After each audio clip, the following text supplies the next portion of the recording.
right, you guys, it's episode 66 of Inner Demons, and without further ado, I'm going to get straight to it. So check it out, you guys.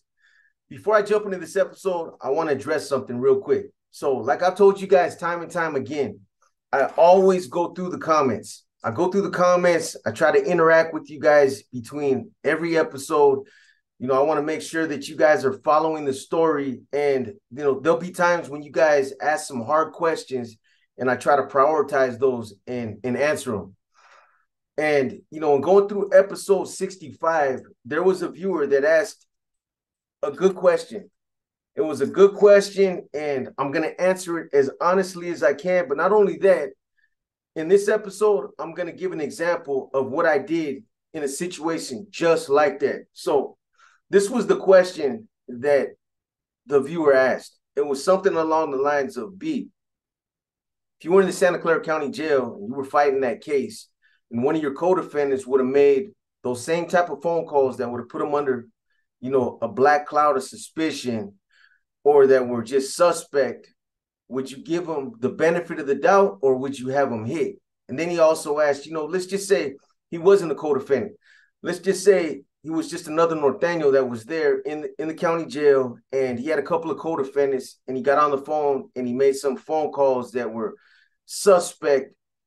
Would you have him hit, or would you give him the benefit of the doubt? So again, I'm going to answer that question, but I'm also going to talk about a situation that happened where basically I dealt with it the same way I was expecting them to deal with my situation. So look,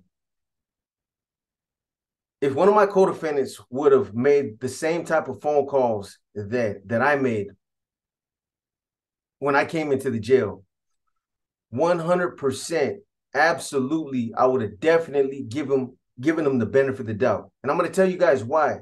For one, being that I've done a lot of time and understand the dynamics of how this all works, what happens when you get arrested, how it shakes up your family, how your loved ones get all broken up about you, you know, going away again, and, you know, you looking at a life sentence. I understand all that. And I understand that, you know, sometimes, you know, there's things that we tell our families, there's things that we have to tell our families to keep them pacified, to keep them believing that we're coming back, or that, you know, things are not as bad as what they seem like they are. And, you know, what people tell their families, it's their business. Do I advocate, or do I say that it's okay to tell your family that you're going to cooperate and you're going to bring? Absolutely not. I understand that, you know, talking like that, it makes you look bad. 100%, you know, especially an NF member. I'm held to, you know, a higher degree of standards. I know better. I'm familiar with the belief system. I'm not supposed to be talking like that. I understand. However, again, me knowing how this all works, me having family that, and I know how they have reacted in the past when I got arrested. First of all, I wouldn't be fast to just hit this individual. I wouldn't just jump the gun and say, let's whack him, because he's talking about turning. You know, I've always tried to be the kind of C that, you know, especially when it comes to investigations, looking into incidents that homeboys get caught up for, I always try to be, you know, thorough and concise when I've looked into their situations, trying to investigate, you know, whatever it was that they got caught up in, instead of, you know, let's just hit this individual. Instead of being that type of C. There's those kind of C's, let's kill now and ask questions later. That's not me. That's not me. And it's not how I was expecting, or I would expect to be dealt with myself. But let's get back to this. So I understand the dynamics of it. You know, when you get arrested, your families, they're torn. Your wife, maybe you got kids or whatever. And it's a hard thing to adjust to. Anybody, I don't care who you are. So, you know, with that in mind, I would listen to the phone calls, or I would see what he says. And regardless to how bad it was, instead of having this individual hit, even if I thought it was bad enough to have him, to get him whacked, if it warranted that, I still wouldn't have it done yet. So I would look at everything and I would put him on freeze. I put him on freeze. He's not to get nothing. Let's just keep him on freeze. Let him fight his case, and we'll see where all the cards fall when the case is adjudicated, when it's over. So for me to jump the gun and look at it for what it is on face value and just say, you know what, let's whack this individual, I would just put him on freeze. I put him on freeze and let him fight his case, because he could just be pacifying his girl. He could be pacifying his family. He could just be telling them whatever they need to hear to understand. I understand that. Is it right? No. Is it going to really hurt anybody? Absolutely not. Especially if this individual is reaching out to us and he's telling us, hey, look, this is the reason why I said this. This is the reason why I said that. There's nothing that's going to come from this. It's just, this is how I got to treat my lady, because every time I get caught up, she gets ready to leave, and she thinks, that she thought I was going to come out here and I was going to straighten out, my act, and that I wasn't going to get caught up no more. And this is what I need to tell her to keep her on my team. Is it right? No, absolutely not. I understand that. Again, I understand that. But even if I thought it warranted to have him hit, I wouldn't do it at that time. Why? Because, for one, in these types of cases, when you have multiple defendants and, they're all tied into the same case, and, somebody cooperates, or you think somebody's cooperating, it makes absolutely no sense to start whacking people before the case is over. Because if you start hitting people, you're definitely going to create a potential witness that's going to hurt all of us. Definitely, 100%. Even if this individual looks suspicious, why are you going to whack him right now while the case is going through the courts, knowing that once you do that, he's definitely going to be a witness against us? You're going to definitely create a witness against us. That's a no-brainer. So I would leave him on freeze. I would just keep him offline. He's on freeze. Keep a blanket over him. He don't get nothing. He don't see nothing. He's not a part of household business. The other thing is, I've always tried to be the kind of C that was known for, trying to help the homies, rather than to try to either bring them down, whack them, have them hit, trying to get more notches under my belt. I love my people. I still do, regardless of what some people are going to say or what people think. Yeah, well, how could you have done that? I still do. You don't have to understand. You haven't walked in my shoes. But the thing is this, again, I've always tried to be the kind of C that gave the homies the benefit of the doubt. If I see somebody drowning and I can pull them out of the water, that's what I would do, rather than to stand there and see them sink or push them under. That's not me. That's not a good leader. I always try to give people the same consideration that I would expect if it was me in their shoes. And that's what I was hoping for in my situation. That's all I had asked for. Just let my case play out. Let me go to trial. I understand how the phone calls look. Okay, everybody understands, but I was forthright about it. I was honest about it. There was nothing to hide. My lady was sick. My mom, she didn't understand our politics. So, it is what it is. But I'm going to tell you guys what happened in the county jail. Now, this right here, I'm spinning forward just a little bit. So it's not going to throw the story off, because I'm going to tell you guys what happened in this scenario right here. And Pony's already in custody. And he wasn't in custody while these phone calls and all that stuff were being made at that point. Eventually he'll come in, but again, it's not going to throw the story off. I'll probably talk about that in the next episode, how he got busted and what he did when he came in. So let me just get into it. You guys understand. Now, this is the episode that I told you guys about in my last live, where I told you that some of you guys will probably be pissed off when you hear this episode and you find out the type of politics and the things that were happening in the jail at that time. So check it out. So episode 65, I told you guys that I'm in ADSEG, and I'm getting my health back. I'm back on my feet. I'm starting to feel strong again. I got my bearings back, and I'm even working out again. I'm doing burpees. So, at one point, Vicky was struggling out there. She went from a house to sleeping on the couch, and she's got no income coming in. They took everything.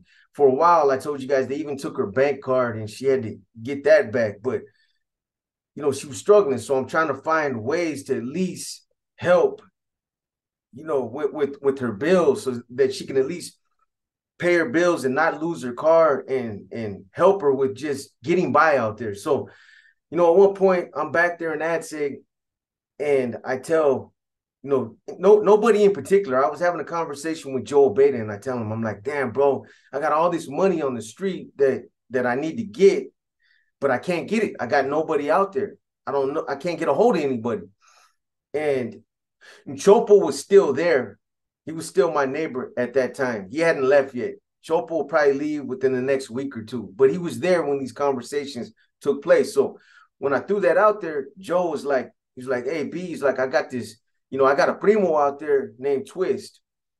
He's like, he ain't doing nothing right now. He's not working. He could probably use some of that feria. Because I told him, man, if I knew somebody out there that could get the money, I'd split it with them. And, Joe bit. He was like, I could talk to my primo, B, if it's cool with you. I tell him that, you'll split it with him or give him however much you guys agree to. But he ain't doing nothing, and he can do it. And I told Joe, look, hey, if you want to get at him and you want to talk to him about it, if he can get that money, by all means, we'll split it. I'll let him have half of everything that he collects out there, because it's out there on the streets. It's just a matter of finding these individuals and getting them to to pay what they owe. So, again, I knew that there was some level of threat talking on the phone in any county jail, but I still wasn't sold on, like, Santa Clara County Jail was just, I didn't know that they were on the phones as much as they were. I told you guys in other jails that I had been to that I said all kind of things on the phones that, probably could have got me a case, straight up, slam dunk case, but nothing ever came of it. So I wasn't really tripping like that. I knew that they might listen, that they're all recorded, but the chances of somebody really wasting their time sitting down there listening to our phone calls, it probably wasn't going to happen, or it was just hit and miss. However, I still told Joe, I told him, hey, get at your primo if that's what you want to do. But, bro, be careful how you talk on the phone. Like, be careful when you mention my name. Be careful when you mention, what the debt is, the debt's for, any of that, bro. Just, I don't know, you guys got your codes figured out, or you guys got a way of communicating. He's like, B, I got it. Don't even trip, man. This is my primo. I've known him. I practically raised this cat. He's my little primo, right? So I'm like, cool, do your thing. So I told you that for the next week or two that he was talking to his primo, and that he was trying to coordinate, trying to get this money back.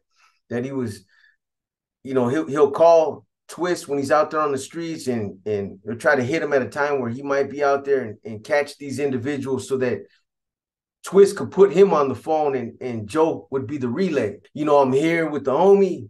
That money that you owe, it needs to be paid, and take care of all that. So again, back there in AdSeg, we're behind sealed doors. It's not bars. It's all sealed doors. There's a big plate glass window, and it's hard to hear.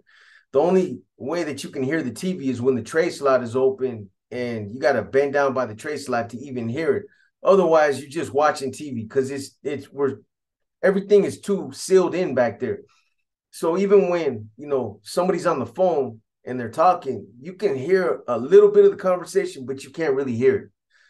So I trusted that Joe was talking to Twist between the lines, or they had their little codes figured out. However he was communicating it to him, I figured that, Joe's not a dummy.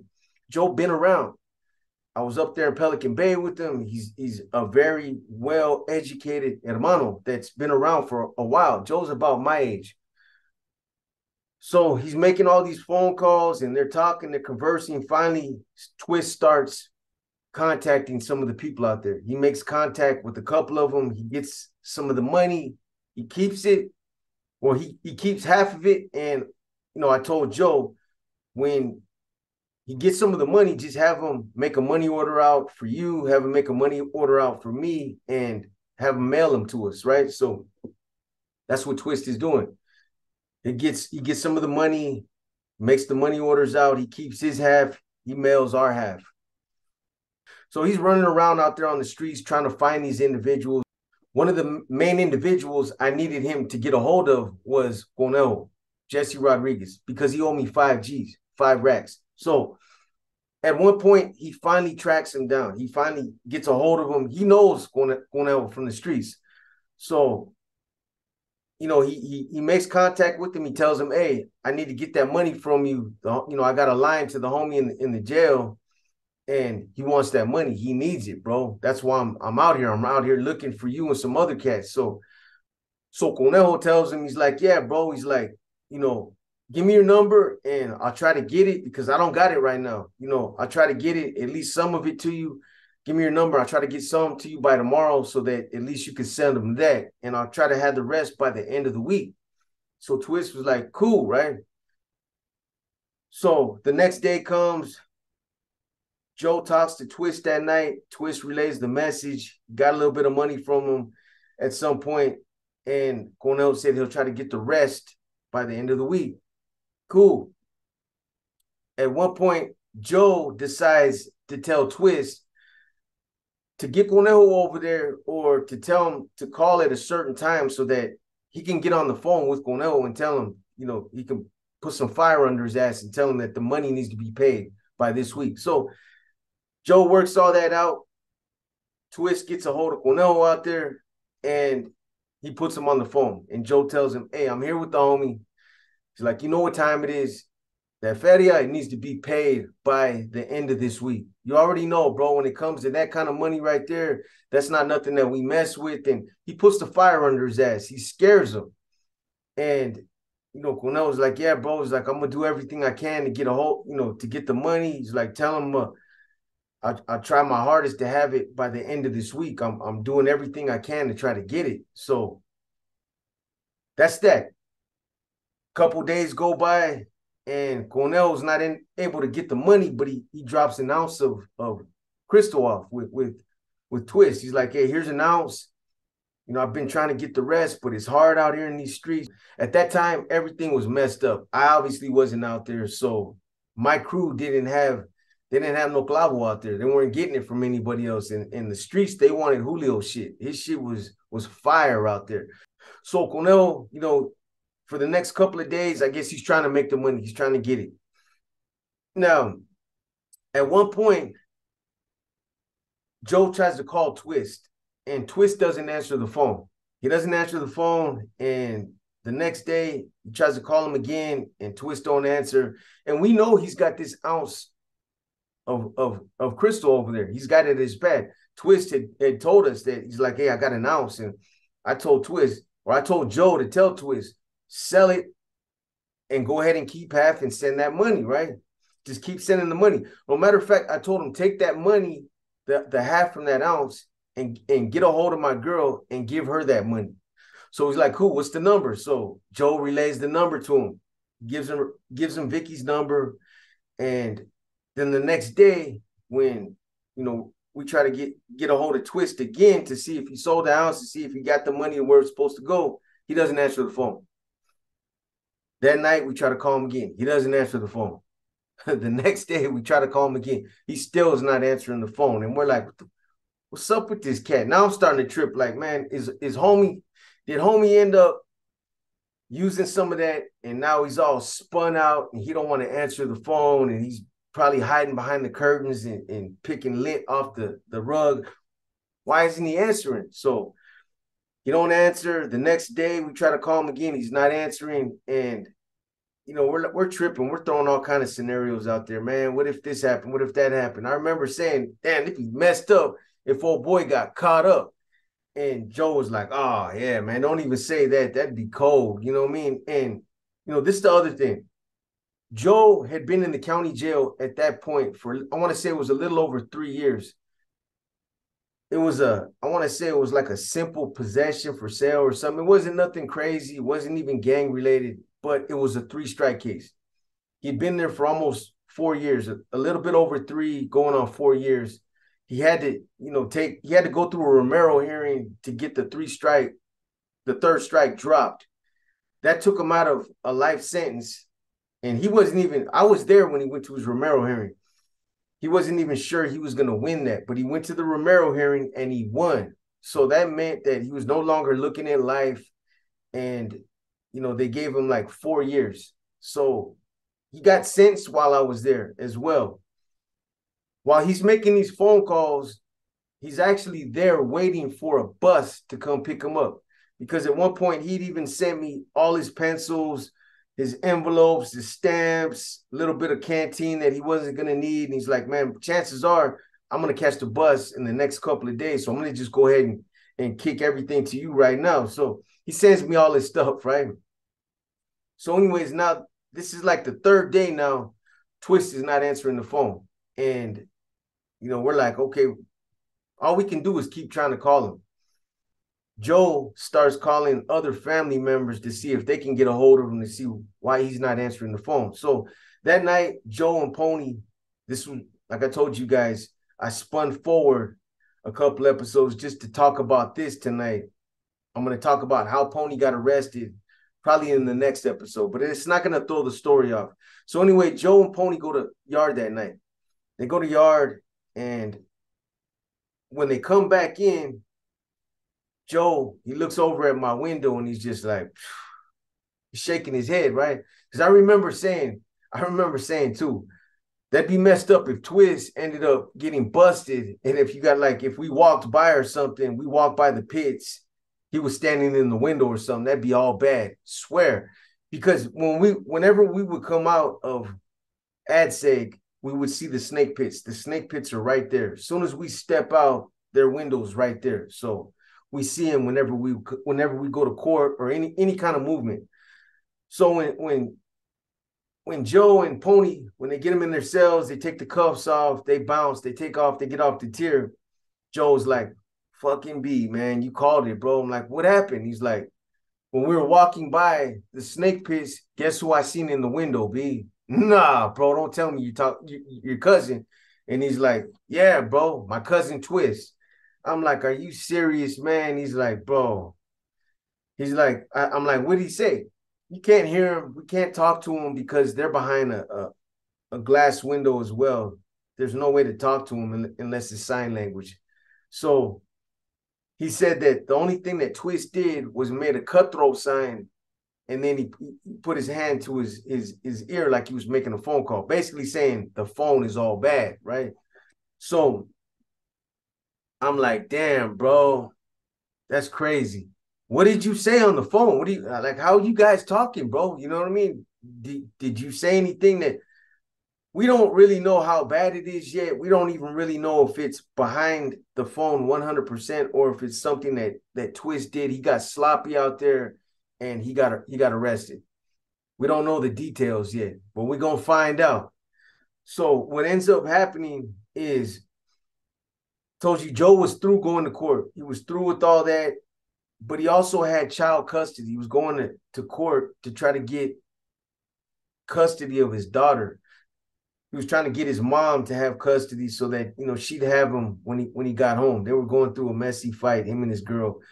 So anyway, the next morning after that, the following morning, they called Joe for court. So like, what are you going to court for, bro? And he's like, I don't know, bro. It's probably child custody because that's what I've been going to court for. Now, you guys remember, homeboy sent me all his stuff, pencils, drawings, canteen. He's ready to go.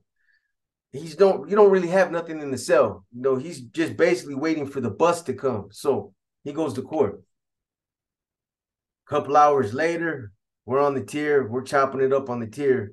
Joe walks back in from court, and he got a look on his face, like he just got a sour look on his face, like he's mad, right?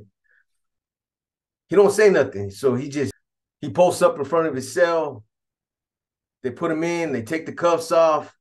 And as soon as they get off the tier and close the door, he's like, B, it's all bad, bro. It's all bad. I'm like, what are you talking about? He's like, bro, the same cops that got you, they got my primo. They're listening to this phone. Everything that we're saying on this phone, they're listening, bro.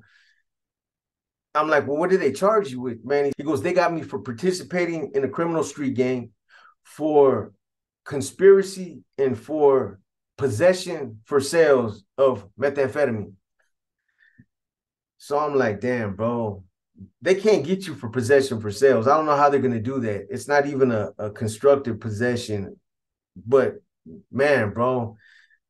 And then we start talking about like his conversations. Well, what did you say on the phone? How were you guys talking? We start talking about that because it's evident that they got caught up 100% just based on the phone calls alone. So now I'm kind of tripping like, well, what did you say?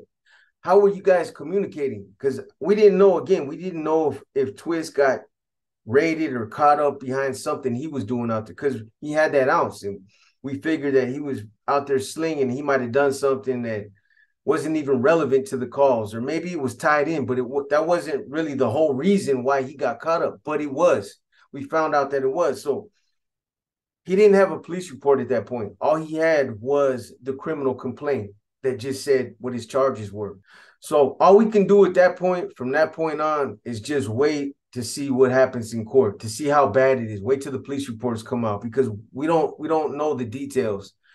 All that Joe was really able to tell me, and this was based on the conversation that he had with Twist when they went to court, is that they were talking on the phone and they were listening. And because of that, they ended up getting a search warrant and they kicked in Twist's door. So they go in there, they find the ounce of dope, they find a couple of money order receipts with my name on it, with Joe's name on it, and they had some other paraphernalia that Twist had around the house, some scales and some baggies and stuff. So I'm like, well, what happened after that? Did Twist, did he talk to him? Did they try to get at him? And he was like, nah, bro, he didn't make a statement, he didn't say nothing. So I'm like, cool, you know what I mean? Tell him don't trip. You know, this shit right here is just crazy. They're just going after anybody that they can, trying to make this case bigger and bigger. So from that point on, you know, the phone that was on the tier, we're writing like FBI on the phone real big. Don't use this phone. Matter of fact, classification gang intel, they came on the tier one day when we were doing that.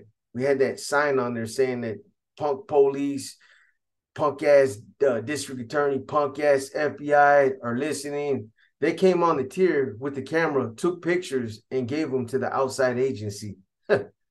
That's how much they were on us in there. So anyways, so at that point, it's just Joe and Twist. They got a separate case by themselves. It's just those two. So at least I'm like, bro, it's not that. At least you guys ain't tied in with me, because if you were on my case, it looked real bad for you.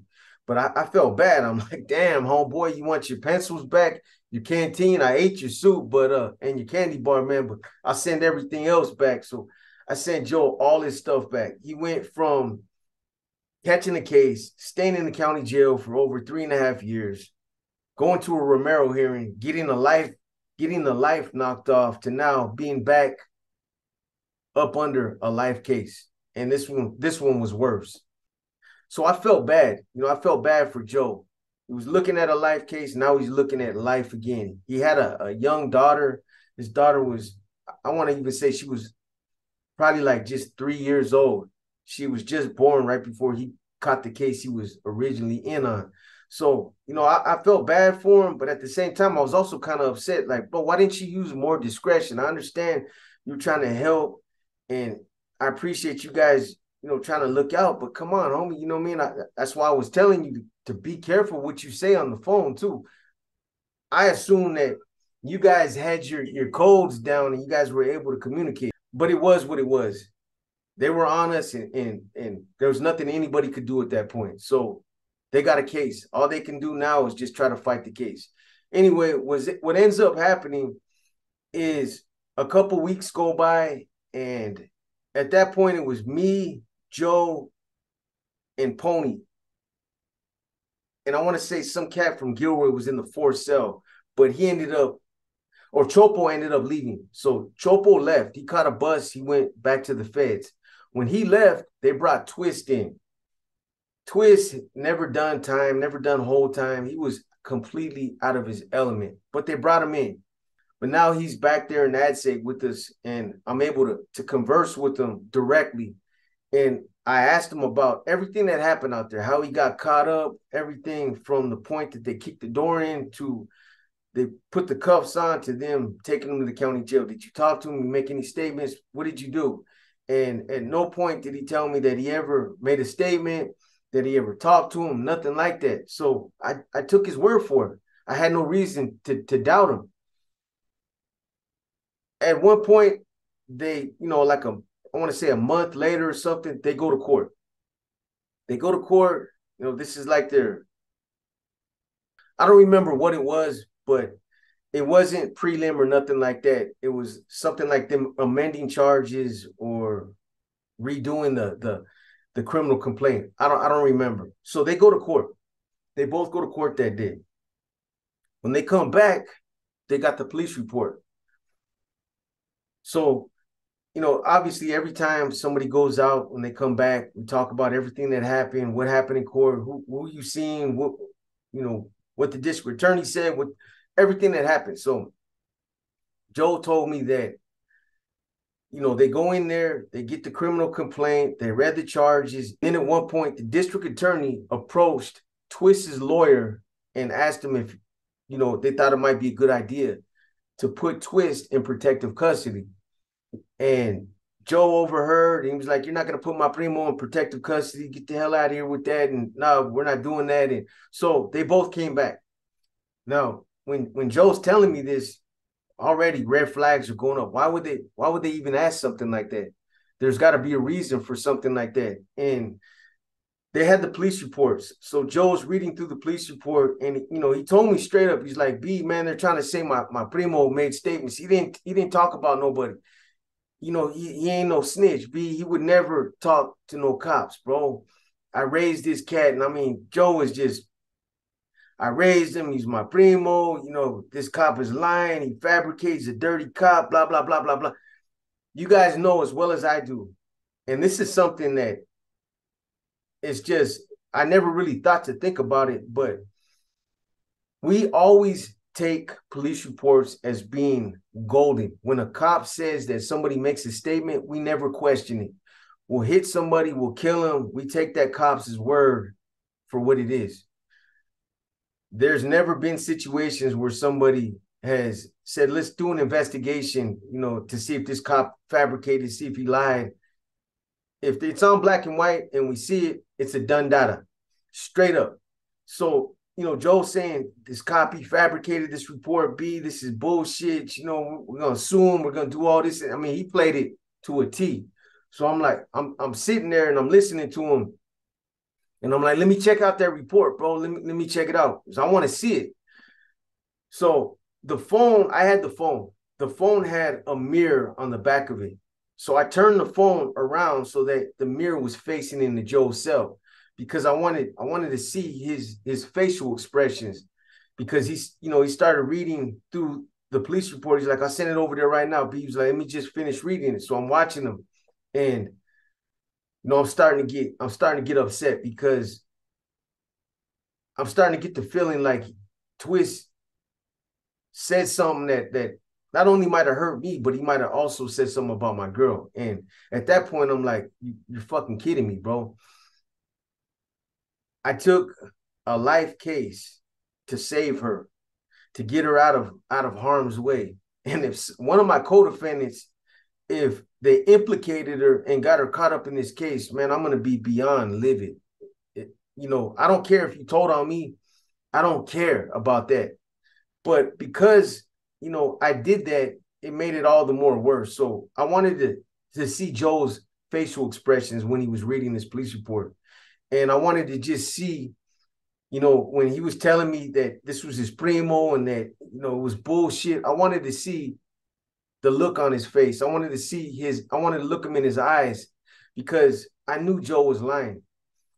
Joe, if you're watching it, I'm sorry, bro. If you're watching this, I'm sorry. Twist, I'm not trying to hate on you. I'm telling it like it is, bro. This is what happened, and you know it as well as I do.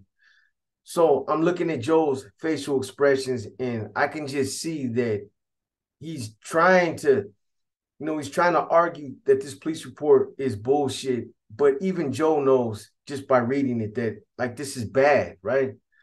So eventually he ends up sending me the police report. I read it, and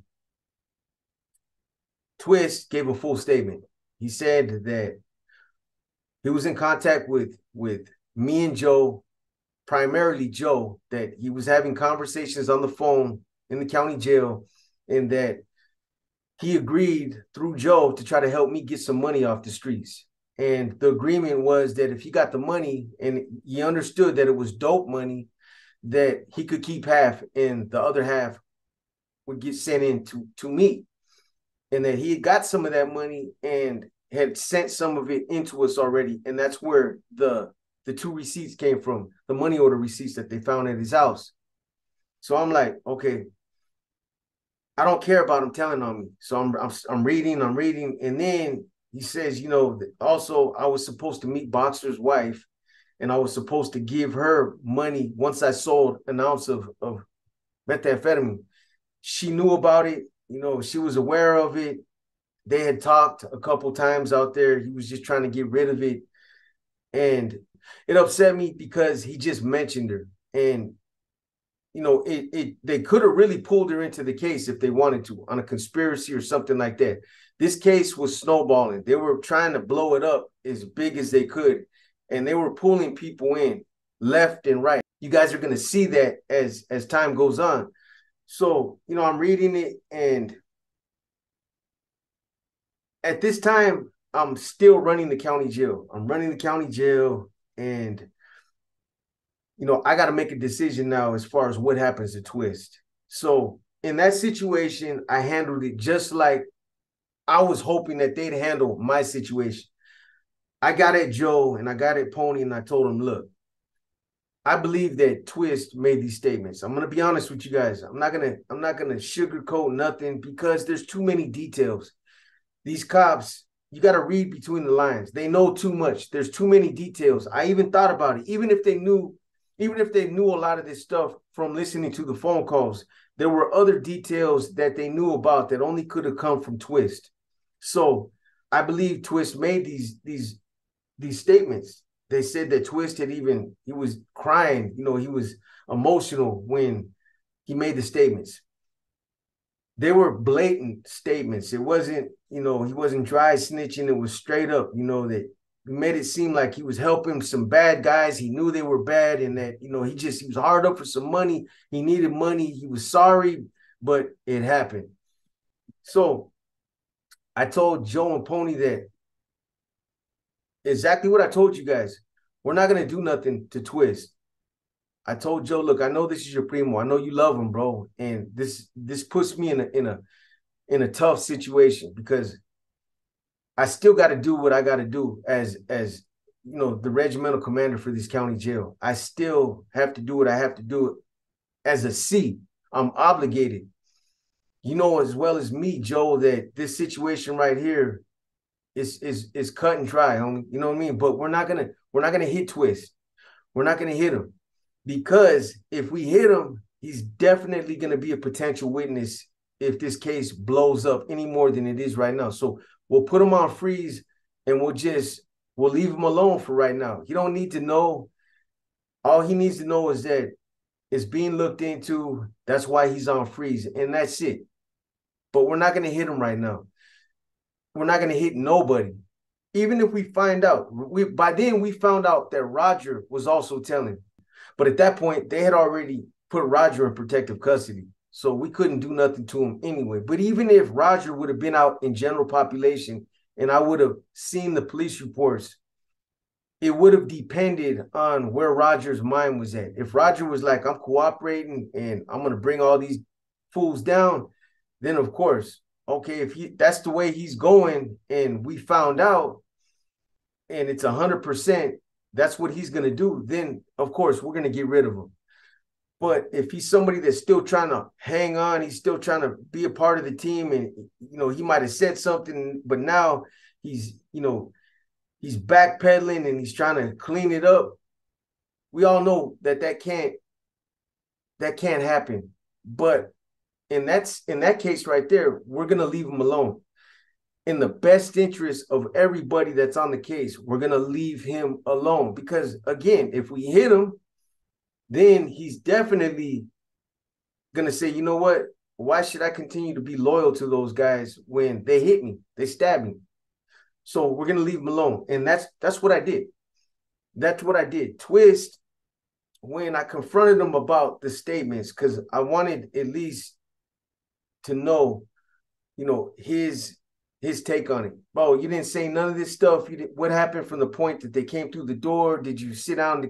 Said that he sat down in the kitchen. He sat there. They were talking to him. He started crying. And he said, nah, B, they're lying. He was bawling in the cell next to me. I'm talking about hiccup crying. He was like, bro, I would never do that to the homies. I love you guys, man. I would never turn on you guys. And I'm like, I felt bad for the dude. Honestly, I felt bad for him because he was trying to help. He was. But the fact remained that it's a cold game. You know, I don't make the rules.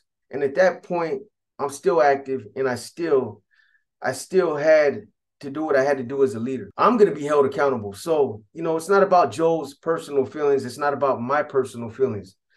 At the end of the case, anybody that cooperated or anybody that did something that, you know, is just not acceptable to us, that violated any of our policies, our code of ethics, whatever you want to call it, then they get dealt with once the case was adjudicated, once everybody was out of harm's way. That's what I did with Twist. Now, so when all this was going on, you know, the tension was thick back there. It was thick. Joe and Pony used to go to yard together. So when they would go out to the yard, they would talk about it. And both of them got at me on paper individually and were like, B, man, this dude's a good dude. He's a good homie. You know, he was trying to help us. You know, if there's any chance of saving him, let's do it. And this is how they're getting at me. They're trying to save this dude. And he straight implicated me. He straight implicated my girl. I really don't care personally at that point because I'm already done. But the rules are the rules. The policies are the policies. That's not going to be acceptable when he gets to the joint. And they're going to wonder why I allowed him, why I cleared him. I'm not going to put myself in that situation. So I told Joe when the case is done, if he's got to be hit, then you can do it, bro. And Joe was okay with that. He was like, you know what, B, that's fair. If somebody's got to hit him, I'll be the one to do it. So that was the agreement. So for like the next week after all this happened, like I said, there was a lot of tension back there. Joe would get at me on paper. Pony would get at me on paper, pleading with me to give him a break, to give him a pass. And my thing was, how am I going to do that? There's a police report, bro. Other people are going to see that. How am I going to do that? And their thing was, look, B, it's only us back here. It's just the four of us. There's nobody else on their case. Can we just rip up the police reports and just give the homie a break, man? Give him a break, bro. You know, he's not a bad dude. So what they were basically trying to do is they were trying to get me to agree to a pact between us to destroy the police reports and to give Twist a pass. Because this is Joe's primo. If this would have been anybody else, I guarantee you they wouldn't have been trying to give him a pass like that. So it was favoritism. It was clear what they were trying to do. But the point is there was black and white. There was paperwork on this guy. They implicated me straight up. There was no ifs, ands, buts about it. Cut and dry. And they wanted to give him a pass. Later on, when my situation would come up, it is just phone calls. There's nothing else. There was never no police reports, nothing. It was based 1,000% just on the phone calls, nothing else. And there were phone calls that I was being forthright about. Anyways, after that happened, you know, Twist would eventually get moved. They didn't want him back there in Adseg. Like I said, he was out of his element back there. I want to say they shot him up to the 4th floor, but he didn't stay back there with us for too long. He's probably back there for about 3 or 4 weeks. Anyways, you know, at some point again, too, Joe had come to terms with the fact that now he was fighting another case, but at that point it was just him and his primo Twist. They weren't joined on to my case, and Joe, even though it was hard to deal with the fact that he's fighting a life case again, he felt pretty confident that he was going to beat this case. I guess Twist led him to believe that he was going to take the case, take the dope, and he was going to try to take as much of the case off of Joe as he could. But Joe was looking at his third strike. So I don't know how that would have worked out if it would have played out like that, but it wouldn't play out like that. Things would only continue to get worse, which means this is probably a good point to go ahead and end this one right here. Again, I spun forward a couple episodes because this was relevant, and it was relevant to the question that viewer asked. I'm glad you asked that question. But again, giving somebody the benefit of the doubt, that's the message in this episode right here. It's clear that, sometimes the homies will look at one situation with a different set of eyes, and they'll look at another situation that might not even be as egregious, and they'll look at it with another whole different set of eyes, and they'll make two completely different conclusions, or they'll reach two completely different conclusions. And a lot of it is based on favoritism or because somebody's related. It's crazy, but it was real. Anyways, I hope you guys enjoyed this episode. This is episode 66. I'm going to hit you guys with 67 probably tomorrow. That one is probably going to piss some people off again. You guys will understand what I'm talking about. Anyways, again, this is episode 66. This is your boy B, and I'm out.